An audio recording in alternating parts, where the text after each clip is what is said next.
I'm Max Dalton, and in this video I'll show you how to allow TikTok access to the camera, microphone, photos, and videos on your Android device. Step 1. Tap to open the Settings app on your Android device and then tap Apps in the menu on this screen. Step 2. Navigate to the Recently Opened Apps section and then tap See All Apps. A list of all of the apps installed on your Android device is displayed. Step 3. Tap TikTok in this list. The TikTok app information screen opens. Step 4. Tap Permissions. Step 5.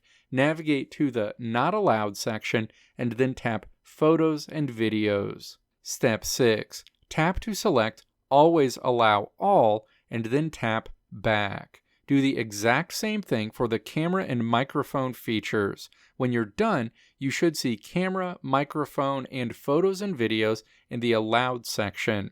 Going forward, the TikTok app will have full access to the camera, microphone, and photos and videos on your Android device. Let me know if this video helped you out in the comments below. If you liked what you saw here, click the video links on the right side of the screen to check out another video. Or click the logo on the left side of the screen to check out my tutorial website at www.maxdalton.how.